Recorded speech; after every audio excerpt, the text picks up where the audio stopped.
Okay. So you guys start getting more serious, and you've mentioned that he asked you to move in with him.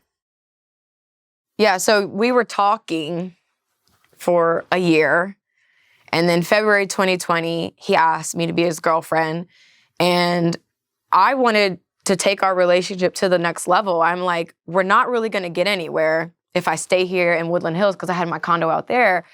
And I'm like, my lease is up in April. I want to give this a fair shot. So we talked about me moving to Charlotte. I got my own apartment there. I got an 8-month lease. And I think I moved there April 2020.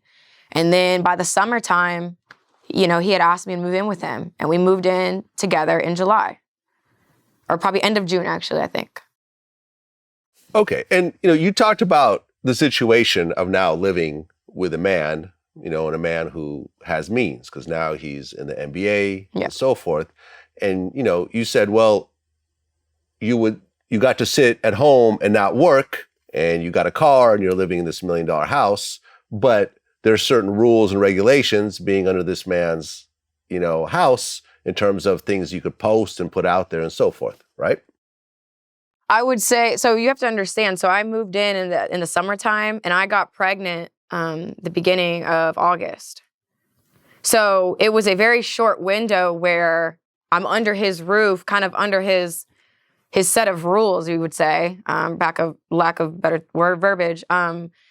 So when I was pregnant, he then offered the luxury of saying, hey, you don't have to post.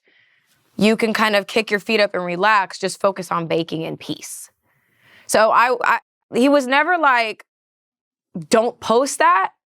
It was worded, why do you feel the need to do that?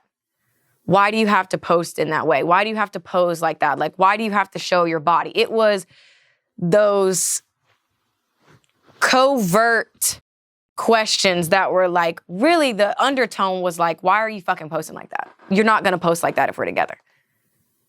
But it was masked as something different. And at the time I was just like, you know what? Maybe I don't need to do the most and just be who I was when I met you, before, during, after. Maybe this is what you do when you're in a relationship and you want to be someone's potential wife. That's how I felt. So I got in compliance. That's exactly what I did. But it was my choice, though.